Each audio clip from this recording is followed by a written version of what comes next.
Hello student, most welcome आज की class में, जहाँ पे हम लोग मैट्रिक स्पेस में जो कंटिन्यूअस फंक्शन होता है उसकी एक डेफिनेशन और समझेंगे।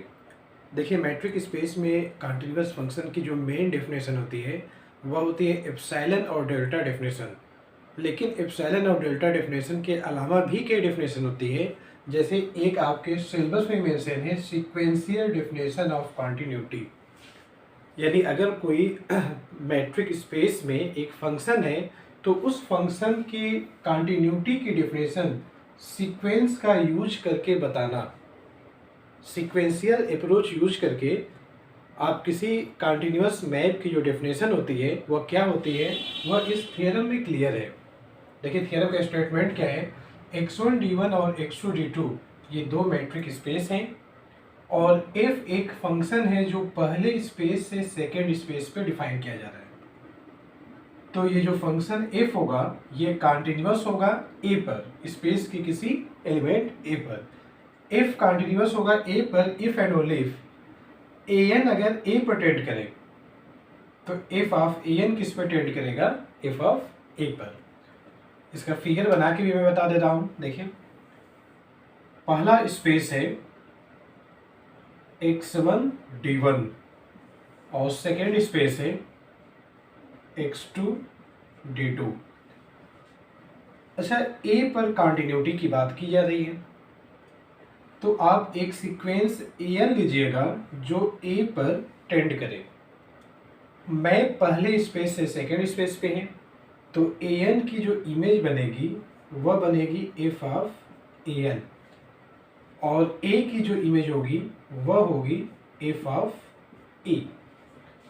तो देखिए, ये थ्योरम का स्टेटमेंट क्या है कि जब an a पर टेंड करेगा, an a पर टेंड करेगा तो f of an f of a पे टेंड करेगा।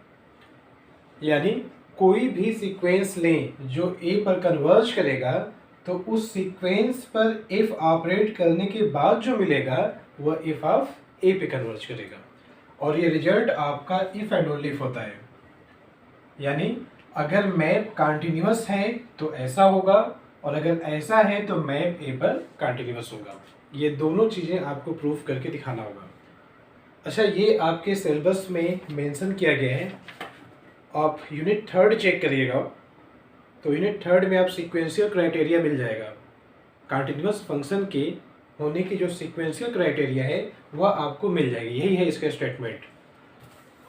तो चलिए हम लोग आज इसका डेरिवेशन करके इसको कंप्लीट कर लेते हैं।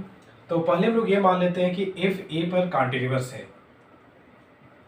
Late f from x1 to x2 is continuous at a।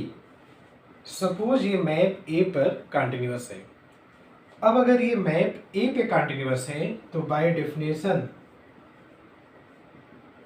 आप कंटिन्यूअस मैप के डेफिनेशन पढ़े होंगे, आप उसका यूज कर लीजिए। देखिए, कंटिन्यूअस मैप होने की एप्सिलॉन डेल्टा डेफिनेशन उसी का यूज करके लिखना होगा। क्या लिखते हैं हम लोग, for any epsilon positive there exist delta positive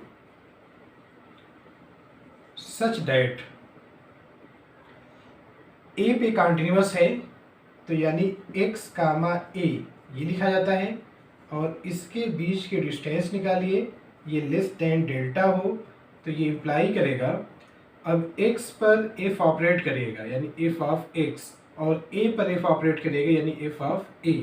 इसके बीच में डिस्टेंस निकालेंगे तो ये एप्सिलॉन से लेस होगा।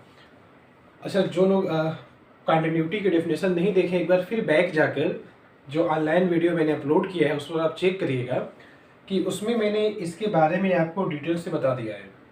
अब ये जानिएगा कि x और a ये पहले स्पेस के एलिमेंट हैं तो पहले स्पेस में d1 है और जब f ऑपरेट हो चुका होगा तो ये सेकेंड स्पेस के हैं तो इसीलिए यहाँ पे d2 ये आपको लगाना होगा डिस्टेंस निकालने के लिए। इसको हम लोग बना लेंगे इक्वेशन फर्स्ट। तो ये किसी भी मैप के कंटिन्यूअस होने की एप्सिलॉन डेल्टा डेफिनेशन होती है। ये डेफिनेशन क्या होती है कि आप किसी भी एप्सिलॉन पॉजिटिव के लिए एक ऐसा डेल्टा पॉजिटिव बता पाएँ जिसके रिस्पेक्ट में ये कंडीशन होल्ड हो जाए। यहाँ x होता क्या है, ये ध्यान रखिएगा, ये x होता है पहले वाले स्पेस का कोई एलिमेंट। चलिए अब हम लिखेंगे क्लेम। क्या प्रूफ करके लाना है? देखिए आपको ये प्रूफ करना है कि an a पे टेंड करेगा तो f of an f of a पे टेंड करेगा। हम लोग को ये दिखाना है if an tends to a, this imply f of an tends to f of a।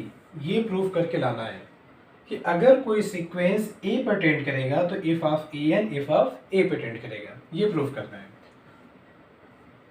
देखिए इसके डेरिवेशन के लिए आप ये सपोज करिए और ये प्रूफ करके लाइए, क्योंकि देखिए यहाँ लिखा है इफ, अगर ऐसा होगा तब ये होगा, तो यानी इसको सपोज करके ये आपको अब लाना है। तो हम लोग पहले इसको सपोज कर लेते हैं। Let sequence an tends to a, sequence an a पर टेंड कर रहा है। अब हम लोग ये करेंगे कि अगर an a पर टेंड कर रहा है तो कन्वर्जेंट सीक्वेंस की डेफिनेशन यूज करेगा। क्या लिखेंगे? By definition of convergent sequence. तो कन्वर्जेंट सीक्वेंस, कॉची सीक्वेंस, इन सब की डेफिनेशन अपलोड किया गया है आप वीडियो में, आप बैक जाकर उसको मिला लीजिएगा। तो आप कन्वर्जेंट सीक्वेंस की डेफिनेशन यूज करिएगा। देखिए डेफिनेशन ये होती है, कुछ चेंजिंग भी उसमें करना रहेगा जो आगे बता दूंगा आपको। For any epsilon positive there exist p belongs to n such that, किसी भी एप्सिलॉन पॉजिटिव के लिए आपको एक नेचुरल नंबर मिल जाएगा such that n greater than और equal to p। This imply an किस पे कन्वर्ज कर रहा है? a पर। अच्छा an और a ये पहली स्पेस के मेंबर हैं, तो an और a के बीच में डिस्टेंस निकालेंगे तो क्या लिखेंगे हम लोग? d1। तो ये लेस होगा एप्सिलॉन से। तो जब मैंने आपको कन्वर्जेंट सीक्वेंस की डेफिनेशन बताया था तो वहाँ मैंने ये भी कहा था जो सिंबल आप यहाँ लिखेंगे वही सिंबल यहाँ भी लिखना होगा। जैसे अगर यहाँ एप्सिलॉन है तो यहाँ एप्सिलॉन लिखेंगे, यहाँ एप्सिलॉन अपॉन 2 लिखा होगा तो यहाँ एप्सिलॉन अपॉन 2 लिखेंगे। ऐसे अगर यहाँ पर आपने डेल्टा लिखा, यहाँ पर डेल्टा लिखा तो यहाँ भी आपका क्या लिखना होगा? डेल्टा। नोटेशन एक जैसा लिखिएगा दोनों जगह पर। तो ये आपका हो गया। इसको हम लोग बनाएंगे इक्वेशन 2। देखिए ये तो हम लोग मान कर चल रहे थे ना कि मैप ए पर कंटिन्यूअस है, तो उससे आपको ये मिला था, ए पर कंटिन्यूअस है तो उससे ये मिला था। हम लोग को इसका भी यूज करना है। तो आगे हम लोग ये लिखेंगे, now put x is equal to an in equation first. देखिए ये जो इक्वेशन फर्स्ट आपके सामने है, इसको समझिएगा कि ये चीज वैलिड है स्पेस, पहले स्पेस के किसी भी एलिमेंट के लिए। ये जो लाइन लिखी जा रही है, इस लाइन में जो स्मॉल x लिखा जा रहा है, ये फर्स्ट स्पेस का कोई भी एलिमेंट हो सकता है। तो फर्स्ट स्पेस का एलिमेंट तो an भी है, तो यानी an के लिए भी ये स्टेटमेंट वैलिड है। तो जहाँ x है उसके जगह पर आप an रिप्लेस करिए इस वाले इक्वेशन में। तो देखिए लेफ्ट में हो जाएगा d1 an comma a less than delta. ये देखिए आपका पहली लाइन। फिर ये इम्प्लाई करेगा, दिस इम्प्लाई, यहाँ भी x की जगह an लिखेंगे तो d2 f of an comma f of a less than epsilon. इसको बनाएंगे इक्वेशन 3। अब इक्वेशन 2 और इक्वेशन 3 को आप कंबाइन करिएगा। क्या लिखेंगे? From equation 2 and equation 3। देखिए समझिए इसको, ये इसको इम्प्लाई कर रहा है, फिर यही लाइन यहाँ लिखेगी और ये इसको इम्प्लाई कर रहा है। ये स्टेटमेंट इसको इम्प्लाई कर रहा है और ये इसको इम्प्लाई कर रहा है, तो फाइनली ये इसको इम्प्लाई कर देगा। क्या लिखेंगे? n ग्रेटर देन और equal to p imply d2 of f of an comma f of a less than epsilon. आपको ये लाइन मिल जाएगी। और ये जो लाइन लिखी गई है, अगर आपने कन्वर्जेंट सीक्वेंस की डेफिनेशन आप एक बार जाके मिलाइए उसको, तो जैसे ही ये लाइन मिल गई, इसका मतलब f of A N converge कर रहा है एफ ऑफ ए पे, that is F of A N converge to f of a. कोई भी सीक्वेंस जब किसी पॉइंट पे कन्वर्ज करता है तो उसमें यही कंडीशन लिखी होती है। जैसे ये लाइन मिल गई, तुरंत आप यहाँ से ये कर सकते हैं। हेंस लास्ट में हम लोग लिखेंगे if f is continuous and a N converge to a, तो ये इम्प्लाई करेगा f of A N converge करेगा एफ ऑफ ए पर। तो आपका जो ये वाली थ्योरम थी, इस थ्योरम का हाफ पोर्शन हो चुका है। जब हम लोग कॉन्टिन्यूअस सपोज किए थे तो ये दिखाए। अब अगली बार हम लोग क्या सपोज करेंगे, हम लोग ये सपोज करके एफ को बताएंगे कि वह ए पर कॉन्टिन्यूअस है। हम लोग ये मान लेंगे कि अगर कोई सीक्वेंस ए पे कन्वर्ज कर रहा है तो f of A n f of a पे कन्वर्ज करेगा, ये सपोज करेंगे और इसका यूज करके दिखाएंगे। तो ऐसा मैप एफ ए पर कॉन्टिन्यूअस होता है। तो इस चीज़ को मैं रफ करके और तुरंत इसका डेरिवेशन आपको बताता हूँ। तो पिछले पार्ट को मैंने रफ कर लिया है। अब हम लोग आते हैं जो इसका कन्वर्स पार्ट है उसका डेरिवेशन करें। कन्वर्स पार्ट का मतलब हम लोग ये चीज़ सपोज करके और दिखाएंगे कि जो मैप एफ है वह ए पर कॉन्टिन्यूअस है। तो आगे हम लोग ये लिखेंगे conversely suppose that an tends to a imply f of an tends to f of a। इसको कोई इक्वेशन बना लेते हैं, हम लोग इसको बना लेते हैं इक्वेशन 4। शायद 3 इक्वेशन पीछे बन चुका है, तो इसको हम लोग बना लेंगे इक्वेशन 4।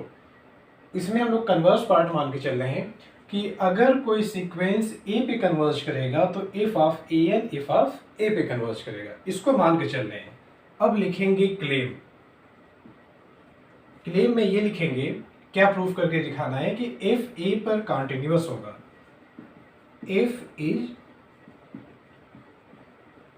कॉन्टिन्यूअस एट ए, ये हम लोग को प्रूफ करके लाना है। तो किसी भी मैप को कॉन्टिन्यूअस दिखाने की सबसे पावरफुल जो डेफिनेशन होती है वह होती है एप्सिलॉन डेल्टा। वो डेफिनेशन होती क्या है, देखिए एप्सिलॉन डेल्टा डेफिनेशन ये होती है, यहाँ मैं लिख दे रहा हूँ एक बार, for any epsilon positive there exist delta greater than 0 such that, अगर कोई फंक्शन ए पर कॉन्टिन्यूअस है तो हम लोग ऐसे लिखते हैं। देखिए ए पर कॉन्टिन्यूअस होने की मीनिंग ये होती है कि आप उस फंक्शन की लिमिट निकालिए x टेंड्स टू a और आंसर f ऑफ a आ जाए। यानी जब x a की तरफ टेंड करेगा तो f ऑफ x किधर जाएगा, f ऑफ a पर। तो x a की तरफ टेंड करने का मतलब है कि जब x और a के बीच में आप डिस्टेंस निकालेंगे तो ये लेस देन डेल्टा होगा। तो ये इम्प्लाई करेगा f ऑफ x किधर जा रहा है, f ऑफ a पर। तो f ऑफ x और f ऑफ a इसके बीच में डिस्टेंस निकालेंगे तो ये लेस आएगा एप्सिलॉन से। तो ये एप्सिलॉन डेल्टा डेफिनेशन होती है। बाकी कहाँ d1 लिखना है कहाँ d2 लिखना है ये आप गौर करोगे तो आपको आइडिया हो जाएगा। जब पहले स्पेस के एलिमेंट होते हैं तो पहले स्पेस पे जो मैट्रिक होगा वह लिखना होगा, और जो इमेज होती है इमेज सेकेंड स्पेस में जाती है तो सेकेंड स्पेस में लिखे मैट्रिक d2 है तो इसीलिए यहाँ पे d2 लिखा गया है। तो किसी भी मैप का कोई भी मैप ए पर कॉन्टिन्यूअस होता है तो उसकी एप्सिलॉन डेल्टा डेफिनेशन ये होती है।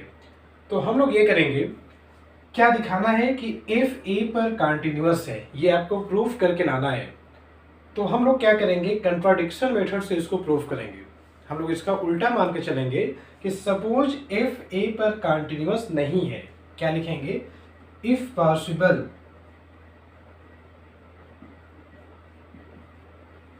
let f is not continuous at a। अगर ऐसा हो पाए तो मान के चलिए कि f a पर कॉन्टिन्यूअस नहीं है। अच्छा, कॉन्टिन्यूअस होने की डेफिनेशन ये होती है, कॉन्टिन्यूस होने की डेफिनेशन ये होती है। तो अगर कोई मैप कॉन्टिन्यूस नहीं है तो उसके डेफिनेशन में अब ये चीज़ें ठीक रिवर्स हो जाएगा। जैसे कॉन्टिन्यूस होने पर लेस देन एप्सिलॉन होता है, तो अगर कॉन्टिन्यूस नहीं है तो आपको ग्रेटर देन और इक्वल टू एप्सिलॉन ऐसा कुछ मिल जाएगा। तो चलिए मैं उसका मीनिंग लिखूं। अगर f कॉन्टिन्यूस नहीं है a पर, let f is not continuous at a, this imply, चीजें सब रिवर्स करते हैं। जैसे डेल्टा के साथ नोटेशन क्या होता है, देयर एग्जिस्ट, तो रिवर्स में क्या हो जाएगा, for any delta positive there exist at least one epsilon such that. जब आप रिवर्स करते हैं ना, देखिए एप्सिलॉन के साथ क्या था, एनी, और डेल्टा के साथ देयर एग्जिस्ट। तो जब रिवर्स करेंगे तो देयर एग्जिस्ट यहाँ पर आ जाएगा, एप्सिलॉन आपका यहाँ हो जाएगा, एनी आपका डेल्टा के साथ हो जाएगा।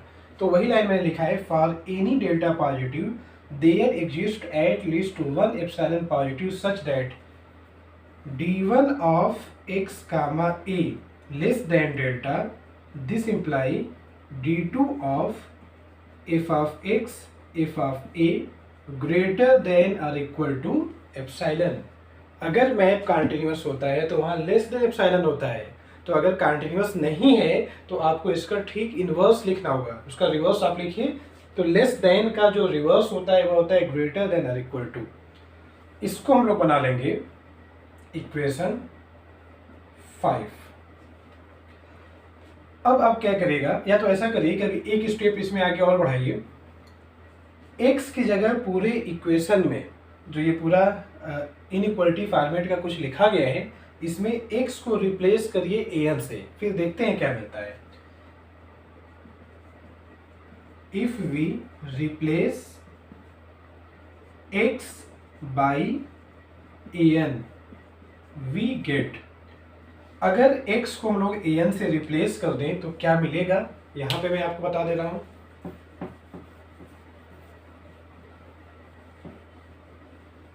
हम लोग को ये मिल जाएगा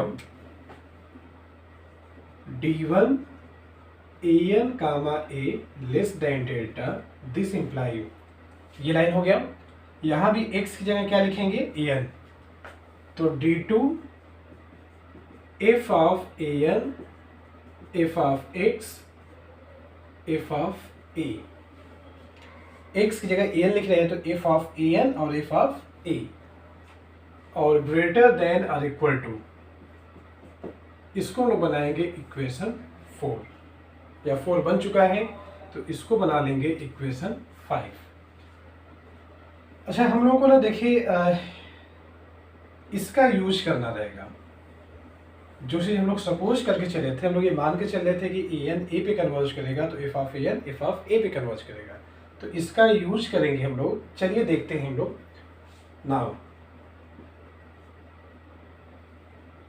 an टेंड्स टू a, अगर an a पे टेंड करेगा बाय डेफिनेशन, अब इसकी डेफिनेशन क्या होती है, कोई भी सीक्वेंस अगर a पे कन्वर्ज करे तो हम लोग ये लिखते हैं n greater than or equal to p imply distance between an and a less than delta।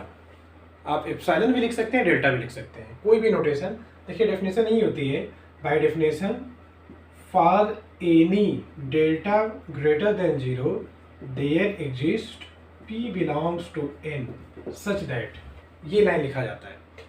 अब इसको और इसको कंबाइन करिए, इसको बना लेंगे हम लोग इक्वेशन 6। तो लिखेंगे ऐसे, फ्रॉम इक्वेशन 5 एंड 6 दोनों को कंबाइन किया जाए। देखिए ये इंप्लाई कर रहा है इस चीज को और ये चीज इंप्लाई कर रहा है इसको, तो फाइनली ये इंप्लाई कर जाएगा इस चीज को। तो क्या मिल जाएगा, n ग्रेटर देन और equal to p imply d2 f of x f of an comma f of a greater than और इक्वल टू एप्सिलॉन। देखिए अगर ये चीज f of a पे कन्वर्ज करता तो उनके बीच की दूरी एप्सिलॉन से लेस आती, लेकिन क्या मिल जा रहा है, एप्सिलॉन से ग्रेटर। तो इसका मीनिंग ये हुआ that is F of A N converge नहीं करेगा एफ ऑफ ए पर, क्योंकि जब कन्वर्ज करता है तो वहाँ हमेशा लेस देन एप्सिलॉन जैसा लिखा है, तो वहाँ लेस देन का नोटेशन आता है। अगर यहाँ ग्रेटर देन इक्वल टू आ गया तो इसका मतलब f of A n f of a पर कन्वर्ज नहीं कर रहा है। This is contradiction, this is contradiction as. क्यों कंट्राडिक्शन है कि अगर ए एन ए पे कन्वर्ज करेगा, if a N converge to a, this imply f of A N converge to f of a. क्योंकि हम लोग इसको मान के चल रहे हैं, क्या मान के चल रहे थे कि जब भी कोई सीक्वेंस ए पे कन्वर्ज करेगा तो f of A n f of a पे कन्वर्ज करेगा। लेकिन अगर हम लोग ये मान के चलते हैं कि मैप ए पर कॉन्टिन्यूअस नहीं है तो उससे क्या मिलता है, ए एन तो ए पे कन्वर्ज कर रहा है लेकिन f of A n f of a पे कन्वर्ज नहीं कर पा रहा है। तो ये कंट्राडिक्शन कब मिल रहा है, जब हम लोग ये मान के चलते हैं कि मैप ए पर कॉन्टिन्यूअस नहीं है, यानी ये चीज़ हम लोगों ने गलत सपोज किया था। Hence f must be continuous at e. जो ये मैप था ये मैप ए पे कॉन्टिन्यूअस होगा। तो ये इसका डेरिवेशन कंप्लीट हो गया है और अब हम लोग मिलते हैं अगले वीडियो में जहाँ पर कॉन्टिन्यूअस मैप की टॉपिक आपकी कवर हो चुकी है। अब 2 से 3 डेफिनेशन है और उस पर एक या 2 बहुत छोटे से रिजल्ट हैं। जैसे आपको कंट्रैक्शन मैपिंग पढ़ना है, ये आपके सिलेबस में है, एक छोटी सी डेफिनेशन है, उस पर एक रिजल्ट होगा। होम्योमॉर्फिज्म पढ़ना है, एक डेफिनेशन है, और उसके बाद बनाक फिक्स्ड पॉइंट थ्योरम पढ़ना है। तो हम लोग अगले वीडियो में फिर आगे की चीज़ों को कवर कर रहे हैं। मिलते हैं हम लोग अगली वीडियो में। Thank you.